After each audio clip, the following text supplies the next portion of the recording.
Hello everyone, आज हम इस वीडियो में पढ़ने वाले हैं क्लास 11 की जो आपकी बायोलॉजी बुक है वो से चैप्टर नंबर 16 डाइजेशन एब्जॉर्प्शन। इस वीडियो में हम जो आगे हम कवर करने वाले हैं प्रीवियस वीडियो में हमने यहाँ तक जो कंप्लीट कर लिया था। ये वाला पैरा फर्स्ट वाला ये हमने कंप्लीट कर लिया था। यहाँ तक हमने पढ़ा था इसके बारे में, हार्मोनल कंट्रोल के बारे में। हमारे पास जो अलग अलग टाइप के हार्मोन्स होते हैं, जैसे गैस्ट्रिन पढ़ा था हमने, सिक्रेटिन पढ़ा था, एंटेरोकाइनेस पढ़ा था और CCK-PZ पढ़ा था। तो ये सब हमने पढ़े थे। अगर आपने वीडियो नहीं देखी है तो आप मेरे चैनल में जाके देख सकते हैं। फिर हमने इसकी कैलोरीफिक वैल्यू के बारे में बात की थी। हमें किसकी कितनी कितनी क्या कैलोरीफिक वैल्यू होती है, किसकी प्रोटीन की, कार्ब्स की, फैट की। हमने दो टाइप की देखी थी, उनकी क्या वैल्यू होती है, अलग अलग होती है प्रोटीन, कार्ब्स और फैट के लिए, दोनों की अलग अलग, ग्रोथ और फिजियोलॉजिकल दोनों। फिर हमने एब्जॉर्प्शन डाइजेस्टेड फूड पढ़ा था किस तरह से, इसमें हमने तीन टाइप के पढ़े थे, एक्टिव, पैसिव और फैसिलिटेटेड मैकेनिज्म जो है, ट्रांसपोर्ट मैकेनिज्म हमने पढ़े थे। फिर उसके बाद हमने पढ़ा था किस तरह से एब्जॉर्प्शन होता है, कि जो फैट का हमने पढ़ा था जो है उसमें एकदम से इनसॉल्युबल होता है, वो जो है इनसॉल्युबल होता है, तो इस वजह से जो है उसे एब्जॉर्ब नहीं किया जा सकता डायरेक्टली ब्लड में। तो उससे पहले छोटे छोटे ड्रॉपलेट्स में रहेंगे जिन्हें मिसल्स कहते हैं। मैंने आपको बताया था बाइल सोर्स के ऊपर लग जाते हैं। फिर उसके बाद हमने पढ़ा काइलोमाइक्रोन, जब उससे प्रोटीन के साथ अटैच हो जाते हैं। तो ये सब हमने प्रीवियस वीडियो में पढ़ा था। आई होप आपको समझ आ गया हो अच्छी तरह से। आज इस वीडियो में हम आगे जो है स्टार्ट करने वाले हैं, तो चलिए स्टार्ट करते हैं। तो हम जो यहाँ से स्टार्ट करेंगे, चलिए करते हैं start. Absorption of substances take place in different parts of the alimentary canal like mouth, stomach, small intestine, large intestine. अलग अलग जो है अलग अलग पार्ट्स में जो एलिमेंट्री कैनाल के जो है होती है आपकी क्या क्या क्या होती है, एब्जॉर्प्शन होती है अलग अलग पार्ट्स में। However maximum absorption occurs in small intestine. जब मैक्सिमम एब्जॉर्प्शन कहाँ पे होती है, वैसे तो हर एक पार्ट में होती है, माउथ में भी, स्टमक में भी, स्मॉल इंटेस्टाइन, लार्ज इंटेस्टाइन, हर एक जगह। लेकिन मैक्सिमम कहाँ पे होती है, स्मॉल इंटेस्टाइन में। बहुत ज़्यादा इंपॉर्टेंट पॉइंट है। और हमने जो प्रीवियस वीडियो में भी हमने स्मॉल इंटेस्टाइन में जो एब्जॉर्प्शन हमने पढ़ा था, तो इसलिए बहुत ज़्यादा इंपॉर्टेंट पॉइंट है। एज इट इज़ नीट में क्वेश्चन आ सकता है कि मैक्सिमम एब्जॉर्प्शन कहाँ होती है। Summary of absorption, site of absorption and substances absorbed given table. इस टेबल में यहाँ पे जो है दी हुई है, आपको एक टेबल दी हुई है, देखिए इस टेबल को बिल्कुल आप जो बिल्कुल याद कर लीजिएगा अच्छी तरह से, डाटा को जो इसमें दिया हुआ है। वैसे एक समरी आपको पता ही होगा, एक तरह से हमने अच्छी तरह से पढ़ ही लिया इस चैप्टर को। तो आपको जो है याद रखना है कि कौन सी चीज़ जो है कहाँ पे जो है डाइजेस्ट होती है। NCERT अकॉर्डिंग जो हमने अच्छी तरह से जो है पढ़ना है कि कौन सी चीज़ कहाँ पे जो है डाइजेस्ट होती है, आपकी एब्जॉर्ब होती है, फिर डाइजेस्ट नहीं, एब्जॉर्ब होती है आपकी माउथ में, स्टमक में, स्मॉल इंटेस्टाइन में, लार्ज इंटेस्टाइन में। इनमें क्या क्या एब्जॉर्ब होता है। सबसे पहले माउथ में देखते हैं। Certain drugs come in contact with the mucosa of the mouth and lower side of the tongue and are absorb into the blood capillaries lining them. तो कुछ कुछ है ड्रग्स जो है आपके जो है जो कि किसके कॉन्टैक्ट में आती है, म्यूकोसा ऑफ माउथ के जो म्यूकोसा है, म्यूकोसा वाली लेयर है, जो इनर मोस्ट लेयर होती है, उसके कांटेक्ट में आता है। और बाहर जो टंग के कांटेक्ट में आता है, जहाँ से एब्जॉर्ब हो जाता है फिर ब्लड कैपिलरीज के थ्रू।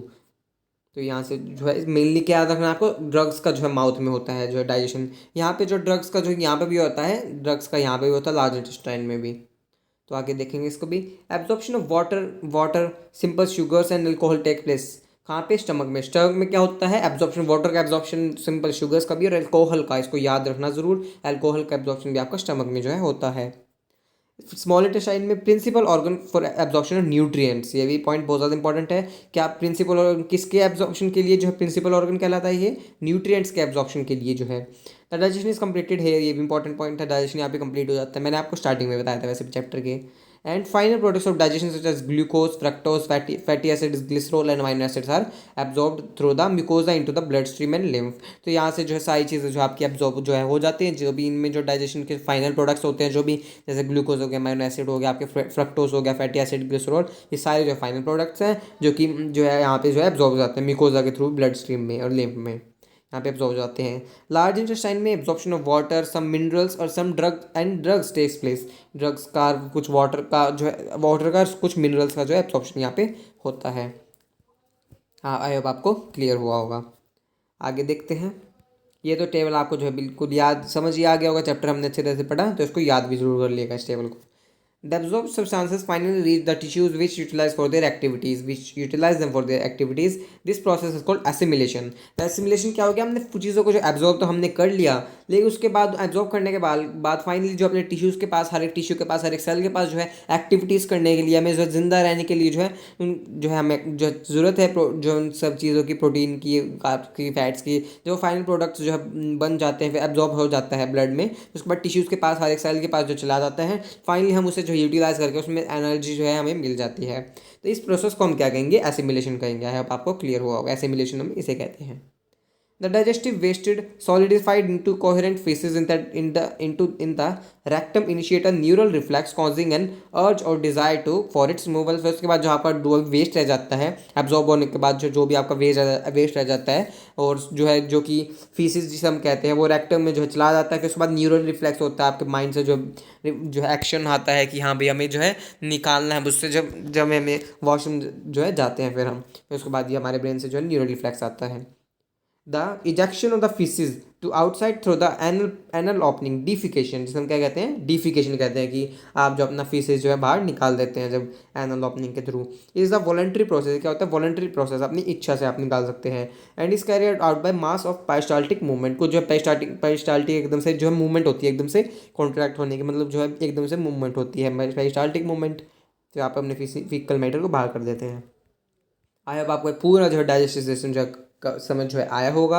हमने डाइजेशन के बारे में पढ़ा किस तरह से, जो हमने सबसे पहले स्टार्टिंग में क्या पढ़ा था, उसके पार्ट्स पढ़े थे हमने। सबसे पहले हर एक के पार्ट्स पढ़े थे, पी लिख देता हूँ यहाँ पे। तो हमने सबसे पहले क्या क्या एक क्विक रिवीजन कर देते हैं। पार्ट्स पढ़े हमने हर एक के, जैसे जो भी हो गया आपका माउथ हो गया उसमें क्या क्या होता है। फिर उसके बाद हमने टंग भी पढ़ा, टीथ भी पढ़ा, हमने कंडीशंस भी पढ़ी, उसके बाद हमने कंडीशन भी पढ़ी, हेट्रोडोंट पढ़ी, हमने डायफाइडोंट भी पढ़ी, ये सारी कंडीशंस पढ़ी। फिर उसके बाद हमने अलग अलग पार्ट्स जो है देखे, जैसे कि आपका जो स्टमक हो गया, लार्ज इंटेस्टाइन, स्मॉल इंटेस्टाइन, ये सारी चीज़ें हो गई। तो हमने देखा वो क्या क्या पार्ट्स होते हैं उनके। फिर उसके बाद हमने देखा सलाइवरी ग्लैंड्स देखी, उसके बाद हमने हिस्टोलॉजी ऑफ एलिमेंट्री कैनाल देखा, और सिरोसा मस्कुलरिस सब मिकोसा मिकोसा साइलेस देखी हमने। फिर सबसे अंदर ल्यूमन जहाँ पे खाना आपका आता है।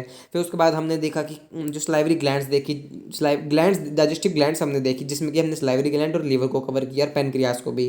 फिर उसके बाद हमने क्या किया, मैकेनिज्म पढ़ा हमने डाइजेशन का। उससे पहले मैंने आपको एक वीडियो में सारे एंजाइम्स जो एक जगह पेज पे जो लिख के मैंने आपको समझाया था पहले। फिर नेक्स्ट वीडियो में मैंने आपको एनसीईआरटी रीड कराई थी, उसका मैकेनिज्म समझाया। फिर उसके बाद हमने अभी एब्जॉर्प्शन पढ़ा।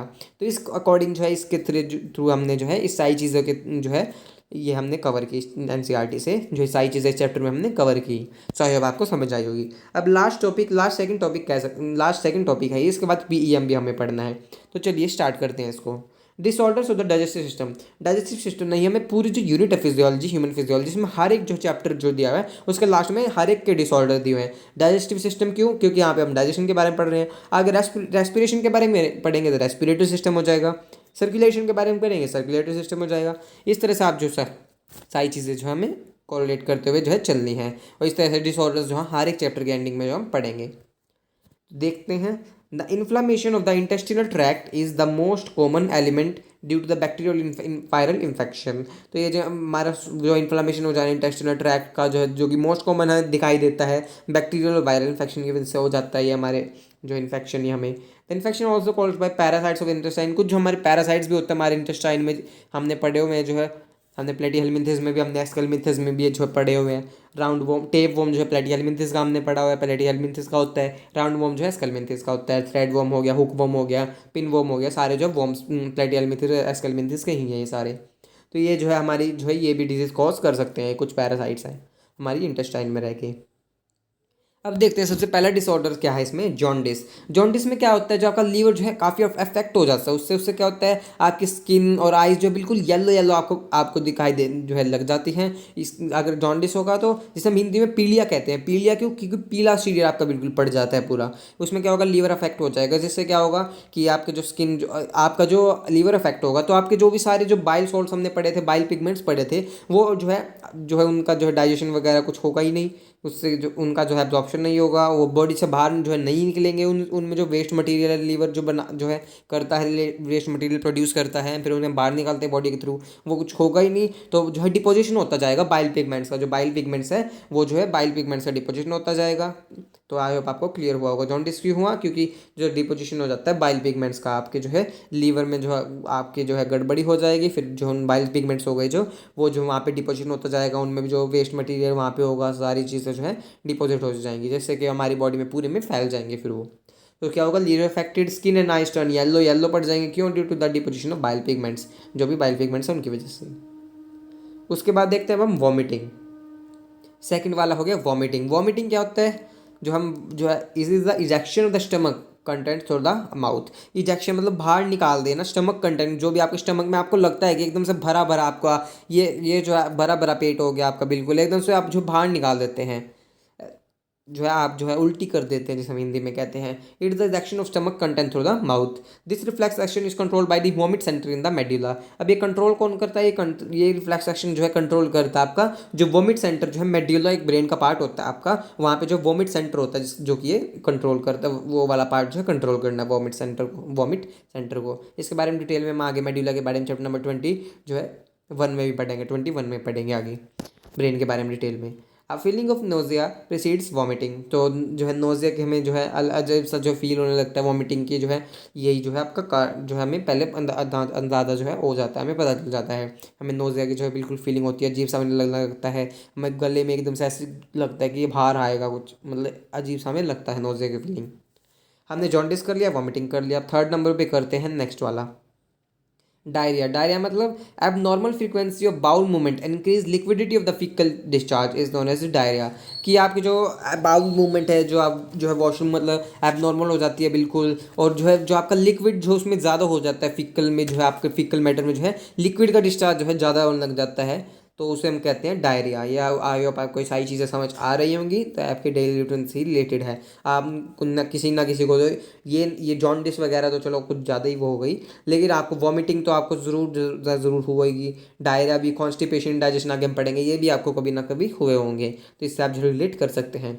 डायरिया मतलब कि जो आपकी एबनॉर्मल फ्रीक्वेंसी होगी बाउल मूवमेंट की, उसमें क्या होगा कि जो आप लिक्विड जो है फिकल डिस्चार्ज में जो लिक्विडिटी ज़्यादा बढ़ जाएगी, इसे हम कहेंगे diarrhoea. It reduces the absorption of food. ये जो है फूड का जो है एब्जॉर्प्शन जो है कम कर देता है, जब ये होता है तो ये फूड का एब्जॉर्प्शन कम कर देता है इसकी वजह से। तो अब आपको क्लियर हुआ होगा। आगे देखते हैं लास्ट जो हमारे पास दो रह गए हैं, तो हमारे पास एनसीईआरटी में 5 ही दिए हुए हैं। Constipation. In constipation the faeces are retained within the colon as the bowel movements occur irregularly. इसमें क्या होता है कॉन्स्टिपेशन में कि जो आपका बाउल मूवमेंट मतलब बाउल मूवमेंट नहीं, जो आपका फिशेज है वो क्या क्या है, कॉलन हमने पार्ट पढ़ा था लार्ज इंटेस्टाइन में, उसमें जो है रह जाता है, उसमें जो है रह जाता है, तो उससे क्या होता है कि आपकी बाउल मूवमेंट जो है कभी कभार जो है होती है, रेगुलर जो है होने लग जाती है। ऐसा क्यों होता है कि आपको जो फीकल मैटर जो है उसमें जो है सूख जाता है, बिल्कुल जो है फीकल मैटर कई बार क्या होता है सूख जाता है बिल्कुल। आप मान लीजिए आपने पानी बिल्कुल कम पिया, पानी की कमी होगी आपकी बॉडी में, तो आपका फीकल मैटर से जो है आपका लार्ज इंटेस्टाइन में ज़्यादा एब्जॉर्प्शन होगा, ज़्यादा पानी निकलेगा, तो फीकल मैटर जो है बिल्कुल सूख जाएगा। तो उससे क्या होगा कि आपका जो लिक्विडिटी तो थोड़ा बहुत होना ज़रूरी है, तो आपको जो है निकालने में जो है दिक्कत आएगी। तो इस तरह से इरेगुलरली जो बाउल मूवमेंट्स होगी। तो है आपको क्लियर हुआ होगा ये भी। लास्ट देखते हैं हम इंडाइजेशन। तो ये मैंने आपको पहले ही कहा था, इनसे जो आप थोड़ा बहुत पहले आपको पता भी होगा, इन्हें आपको जो कभी ना कभी हुआ भी होगा, आपको इनका पता भी होगा। लास्ट देखते हैं इंडाइजेशन। इंडाइजेशन मतलब डाइजेशन प्रॉपर नहीं होना, इसका भी मतलब है food is not properly digested leading to the feeling of fullness. हमें जो अजीब सी जो है फीलिंग जो है होने लग जाती है, हमें जो डकारे से भी आने लग जाती हैं। द कॉज ऑफ इंडाइजेशन क्या होता है? इनएडिक्वेट एंजाइम सिक्रीशन। आपको जो एंजाइम सिक्रीशन है वहाँ पे जो बहुत ज़्यादा कम हो, या फिर एंजाइटी हो आपको बहुत ज़्यादा, या फिर फूड पॉइजनिंग हो, आपने जो है बहुत ज़्यादा तला हुआ खा लिया, ओवर ईटिंग कर लिया, आपने स्पाइसी फूड खा लिया, आपने चरचर बहुत ज़्यादा चरचरा कुछ खा लिया एकदम से, काफ़ी सारा खा लिया, काफ़ी मात्रा में बहुत ज़्यादा फूड खा लिया, फूड पॉइजनिंग हो गई, एंजाइटी हो गई, ये सारे इसके जो हैं कोज हैं इंडाइजेशन के। तो ये है अब आपको क्लियर हुआ होगा। तो हमने पाँचों के पाँचों जो है कवर कर लिए हैं, तो इनको जो है ज़रूर याद रखिएगा, ये भी इम्पॉर्टेंट है। तो अब आपको क्लियर हुआ होगा। लास्ट टॉपिक अब हमारा पीईएम। पीईएम मतलब क्या हो गया? प्रोटीन एनर्जी माल न्यूट्रिशन। इसका मतलब क्या हुआ? प्रोटीन एनर्जी माल न्यूट्रिशन का कि जो आपकी बॉडी में जो है प्रोटीन एनर्जी की जो है कमी होना, मतलब प्रोटीन वगैरह की कमी होना, इन चीज़ों की जो है कमी होना, कार्बोहाइड्रेट फैट की, तो इनकी वजह से जो है ये होता है आपका। तो यहाँ पे जो है ये इतना ज़्यादा इंपॉर्टेंट नहीं है, ये सिर्फ फिर भी आपको पता होना चाहिए। जो फर्स्ट वाला पैरा इसमें दिया हुआ है सिर्फ कि आप जो है कहाँ कहाँ पे ये बीमारी जो है हो चुकी है, कैसे हुई है, कहाँ कहाँ पे ये जो सफ़र करें हैं, किस जगह के लोग ने सफ़र की हुई है पीईएम से। Dietary deficiencies of proteins and total food calories. जो भी आपकी डेफिशिएंसीज होती है प्रोटीन की, टोटल फूड कैलोरी जो होती है आपकी, जो फूड में जो भी टोटल हमें कैलोरी मिलती है, are widespread in underdeveloped countries. ये जो है अलग अलग कंट्रीज़ में जो फैली हुई डेफिशिएंसीज ये सारी, साउथ हो गया, साउथ ईस्ट एशिया हो गया, साउथ अमेरिका हो गया, वेस्ट हो गया, वेस्ट एंड सेंट्रल अफ्रीका हो गया। प्रोटीन एनर्जी माल न्यूट्रिशन जिसमें शॉर्ट में कहते हैं, जिसे हम पीईएम में affect large sections of the population during drought. जब ड्रॉट हो गई, बाढ़ आ गई, फेमाइन हो गई, पॉलिटिकल टर्मोइल हो गई, ये सारी चीज़ें के दौरान जो है हमें पीईएम से जो है अफेक्ट हो गए। ये कई सारी लार्ज पॉपुलेशन जो है हो गई, लार्ज सेक्शन ऑफ पॉपुलेशन, मतलब काफ़ी सारी पॉपुलेशन जो है इससे सफ़र करने लगी। This happened in Bangladesh during the liberation war and Ethiopia during the several dot in mid eighties. ये इसमें किस किस में वो बांग्लादेश में हो चुका है लिबरेशन वॉर के दौरान, जो वॉर के दौरान वहाँ पे जो है लिबरेशन के वॉर के दौरान हो चुका है। इथियोपिया हो गया, वहाँ पे जो है मिड 18th में हुआ था। PEM अफेक्ट्स इन्फेंट्स, किसको अफेक्ट करता है ये? इन्फेंट्स एंड चिल्ड्रन को प्रोड्यूस मैरास्मस एंड क्वाशियोरकर। इसमें हमें दो जो है देखने को मिलते हैं, PEM के अंदर जो है दो जो है बीमारियाँ देखने को मिलती है, जिसे हम कहते हैं मैरास्मस एंड क्वाशियोरकर। तो मैरास्मस एंड क्वाशियोरकर इसके बारे में हम पढ़ेंगे। अब मैरास्मस में पहले हम एक बार देख लेते हैं वैसे क्या होता है। मैरास्मस में क्या होता है, क्या ये किसको, सबसे पहले हम देखते हैं किसको होता है। यहाँ पे मैं लिख देता हूँ मैरास्मस और यहाँ पे लिख देता हूँ के क्वाशियोरकर। ये होगा जो आपके जो भी चिल्ड्रन है बिलो एज 0 से 1, मतलब 1 से जो है नीचे नीचे वाले एज है बच्चे, उनको जो है ये मैरास्मस होगा। 0 से 1 मतलब क्या हो गया कि 1 से जो है नीचे, below the year age of 1 year. और ये जो क्वाशियोरकर वो किसको होगा? 1 से 5 एज तक वाले बच्चों को होगा। हाँ, अब आपको ये क्लियर हुआ होगा, 1 से 5 एज तक वाले बच्चों को ये होता है कौन सा? क्वाशियोरकर। और ये बिलो दी 1 एज, ये वाला कौन सा वाला? मैरास्मस। इसमें क्या होता है कि हर दोनों चीज़ की जो डेफिशिएंसी होता है, प्रोटीन की भी होती है मैरास्मस में और अदर कैलोरीज की भी होती है। अदर कैलोरीज कौन सी हो गई? जैसे कि कार्बोहाइड्रेट हो गया, आपका फैट हो गया, इनकी भी कमी जो है हो जाती है। दोनों की कमी होती है इसमें मैरास्मस में, प्रोटीन के भी और अदर कैलोरीज, मतलब जैसे कार्ब्स हो गया, फैट हो गया, इनकी भी जो कमी होती है। लेकिन जो आपका क्वाशियोरकर है उसमें सिर्फ प्रोटीन की डाइजेशन, प्रोटीन की डेफिशिएंसी होती है, सिर्फ प्रोटीन की, इनमें इन तीनों की होती है, इन तीनों की। आई होप आपको ये वाला पॉइंट क्लियर हुआ होगा। आगे देखते हैं, थर्ड पॉइंट क्या देखते हैं हम। देखेंगे इसमें क्या होता है कि जो वास्टेड मसल्स हो जाती हैं, वास्टेड मतलब क्या है? बिल्कुल ख़त्म हो जाती है। इसमें क्या होता है? वास्टेड मसल्स हो जाती हैं। इसमें भी यही होता है, वास्टेड मसल। इसमें क्या और क्या होता है? थिनिंग ऑफ लिम्स हो जाती है, बिल्कुल लिम्स जो आपकी बिल्कुल थिन हो जाती है।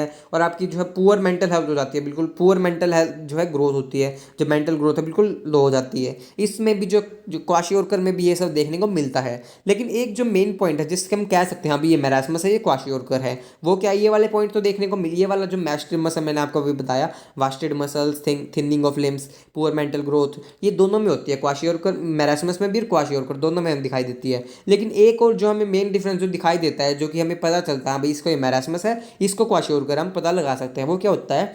इसमें क्या होता है? ड्राई हो जाती है और रिंकल्ड हो जाती है आपकी बिल्कुल स्किन, जो ड्राई सी और बिल्कुल रिंकल सी जो है स्किन हो जाती है। और इसमें क्या होता है? ओइडिमा हो जाता है। ओइडिमा मतलब बॉडी में स्वेलिंग हो जाती है, बिल्कुल फूल जाती है, स्वेलिंग हो जाती है बॉडी में। ओइडिमा, OEDEMA, ओइडिमा जो है इसमें हो जाता है, किसमें? क्वाशियोरकर में। और इसमें जो ड्राई और रिंकल्ड हो जाती है स्किन मैरास्मस में।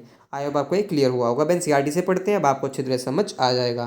तो इसमें एक दो पॉइंटर है कि वो भी हम पढ़ेंगे, क्या है देखते हैं, चलिए। Marasmus is produced by simultaneous deficiency of the protein and calories. Marasmus किस वजह से? तो प्रोटीन की और अदर कैलोरीज की जो है डेफिशिएंसी की वजह से होता है, जैसे कार्ब्स, फैट, कुछ भी हो सकता है, अदर मतलब दोनों की डेफिशिएंसी की वजह से। प्रोटीन तो है ही, उसके अलावा और भी हो सकती हैं। It is found in infants less than year age. ये किस में होता है? 1 साल से कम बच्चों में। ऐसा क्यों होता है, कैसे हो सकता है, या फिर हम कह सकते हैं क्या क्यों होता है, फिर कैसे हो सकता है ऐसे कि 1 साल के बच्चों के कम एज में ही होता है, क्यों है ये? If mother's milk is replace too early by other foods which are poor in both protein and caloric value. अगर आपका जो मदर का मिल्क है, जो कि बहुत ज़्यादा इंपॉर्टेंट होता है बच्चे के लिए, जो उसे पिलाने के लिए, क्योंकि उसमें काफ़ी सारी जो एंटीबॉडीज़ होती हैं, बच्चे को जो है इम्यूनिटी भी जो प्रोवाइड करती हैं, प्रोटीन, कार्ब्स, मतलब उसमें सब कुछ जो है पाया जाता है मदर मिल्क में। तो अगर 1 साल से पहली एज में, 1 साल से कम की एज में ही बच्चे के जो मदर मिल्क है जो वो अगर हटा दिया जाएगा, उसके अलावा जो अदर फूड जो हम डाइट में रख देंगे, कुछ और खाने पिलाने लग जाएंगे उस बच्चे को, जो कि बहुत ज़्यादा पुअर होगा प्रोटीन और कैलोरीफिक वैल्यू, और कुछ हम खिलाने लग जाए, वो भी ऐसा खिलाए जो कि बिल्कुल पुअर है प्रोटीन में, कैलोरीफिक वैल्यू में, उसमें कुछ है ही नहीं, तो वो उसे इसकी वजह से जो है होता है mainly. This often happens if mother has second pregnancy. ऐसा क्यों होता है कि हम पहले ही जो है दूध पिलाना जो हम बंद कर देते हैं, या फिर हम बाहर का खिलाना शुरू कर देते हैं? क्यों ये अपने ज़्यादातर ऐसे इसलिए होता है क्योंकि जो मदर जो है, क्या पता सेकंड प्रेगनेंसी हो मदर की, या फिर childbirth when the older infant is still too young, या फिर जब हो कि हाँ भी वो जो पहले वाला बच्चा है वो अभी तक वो खुद ही 5-6 महीने का, फिर से एक और बच्चा हो गया मदर को, तो इसकी वजह से जो है ये हो सकता है। आई होप आपको क्लियर होगा। ये इसमें 2 पॉइंट दिए हुए हैं, इनको याद रखिएगा कि जो आपका मदर मिल्क जो बहुत ज़्यादा जल्दी रिप्लेस कर दिया जाए, और उसमें जो है पुअर प्रोटीन और जो है कैलोरिक वैल्यू जो आप खाना खिला रहे हैं उसके अलावा, मिल्क के अलावा। और एक इसकी ऐसा क्यों रिप्लेस करते हैं, क्यों होता है? क्योंकि मदर जो है उसके सेकंड प्रेगनेंसी हो सकती है, या फिर पहला बच्चे होने के बाद, जो उसमें वो पहले बच्चे होने के बाद उसमें ही बिल्कुल थोड़ा सा गैप है, मान ली 5-6 महीने का बच्चा है बिल्कुल, तो इस वजह से बिल्कुल थोड़ा गैप है, इस वजह से जो है हो जाता है ये। In marasmus protein deficiency impairs growth and replacement of tissue proteins. इसमें क्या होता है, ग्रोथ की इम्पेयरमेंट हो जाती है, मतलब ग्रोथ अच्छी तरह से नहीं होती, टिश्यू का रिप्लेसमेंट हो जाता है। Extreme emaciation of the body, extreme emaciation of the body. Emaciation का मतलब क्या हो गया कि जो आपके डिग्रेडेशन ऑफ द मसल्स, जो आपकी मसल्स जो है बिल्कुल टूट जाती हैं, बिल्कुल डिग्रेड हो जाती हैं आपकी जो है मसल्स, इसे हम इमैक्यूएशन कहते हैं। Emaciation of the body and thinning of limbs result the skin becomes dry thin and wrinkled. ये इसमें मेन है जिससे हमें पता चलता है, स्किन जो बिल्कुल ड्राई हो जाती है, थिन हो जाती है, रिंकल्ड हो जाती है। Growth rate and body weight decline considerably. इसमें जो ग्रोथ रेट होता है, बॉडी का वेट होता है, बहुत ज़्यादा जल्दी से जो है कम हो जाता है। Even growth and development of brain and mental faculties are impaired. इसमें जो है ग्रोथ और ब्रेन की डेवलपमेंट और मेंटल रिटार्डेशन भी यहाँ पे जो है हमें दिखती है बहुत ज़्यादा, इसमें अच्छी तरह से नहीं काम कर पाता बच्चा। आई होप आपको ये क्लियर हुआ होगा। अब लास्ट हम देख लेते हैं, ये हमारा चैप्टर हो जाएगा। नेक्स्ट वीडियो में हम जो आगे समरी करेंगे, फिर उसके बाद क्वेश्चंस भी करेंगे। Kwashiorkor, kwashiorkor is produced by protein deficiency accompanied by the calorific deficiency. ये किसकी वजह से होता है, सिर्फ जो है किसकी वजह, डेफिशिएंसी की वजह से, प्रोटीन डेफिशिएंसी की वजह से, कैलोरीफिक डेफिशिएंसी की वजह से नहीं होता। इट मतलब इसमें जो है प्रोटीन की डेफिशिएंसी होती है जब ये होता है किसी बच्चे को। तो it results from the replacement of mother milk by high calorie low protein diet in the child more than 1 year of age in age. ये क्यों होता है, इससे क्या होगा कि जो आपका मदर का जो है मिल्क जो है रिप्लेस कर दिया जाए किसी और हाई कैलोरी या फिर लो हाई कैलोरी और लो प्रोटीन डाइट से जो है रिप्लेस कर दिया जाए। मतलब कि आपको जो मदर का मिल्क तो रिप्लेस कर दिया, चलो उससे जो हाई कैलोरी हमने दे दी, लेकिन उसमें जो प्रोटीन है वो बिल्कुल लो है जो हम देते हैं उस बच्चे को। जो कब होता है, 1 से 5 साल के बच्चे तक जो है होता है, more than 1 year of age, 1 से 5 साल के बच्चे तक जो है मेनली होता है। Like marasmus, kwashiorkor shows wasting of muscle. उसकी तरह जो मसल्स की जो है वास्टिंग हो जाती है, और वास्टिंग मतलब ख़त्म हो जाती है बिल्कुल मसल्स, बिल्कुल। और उसके बाद क्या होगा, उसके बाद होगा thinning of limbs, failure of growth and brain development. इसमें भी यही होगा, सेम जो हमने उसमें पढ़ा। बट अनलाइक मैरास्मस, लेकिन एक जो अलग मेन रीजन देखने को मिलेगा, some fat is still under the skin. कुछ फैट जो अभी भी स्किन के जो है नीचे होगा। Moreover extensive oedema and swelling of the body parts are seen. Oedema मतलब स्वेलिंग ऑफ बॉडीज का मतलब यही है कि ऑइडिमा हमें जो है देखने को मिलेगा, जिसे हम कहते हैं swelling of the body. Body में बहुत ज़्यादा स्वेलन हो जाएगी, जो है फूल जाएगी बॉडी बिल्कुल। आई होप आपको ये क्लियर हुआ होगा। हमने पूरे चैप्टर को कंप्लीट कर लिया है। आज हमने ये सारा जो है पढ़ा था, डिसऑर्डर्स पढ़े हमने, पीईएम पढ़ा, और थोड़ा सा हमारा ये रहता था ये पार्ट, ये हमने पढ़ा। सो आई होप आपको वीडियो अच्छी लगी हो। वीडियो को लाइक कीजिएगा, मेरे चैनल को सब्सक्राइब भी कीजिएगा, और मुझे कमेंट करके बताइएगा आपको वीडियो कैसी लगी। तो नेक्स्ट वीडियो में हम जो है आगे समरी करेंगे, फिर उससे नेक्स्ट वीडियो में क्वेश्चंस, फिर हमारा चैप्टर हो जाएगा, या फिर हम एनसीईआरटी एग्जाम तक के क्वेश्चंस भी करेंगे। सो थैंक यू, मिलते हैं नेक्स्ट वीडियो में।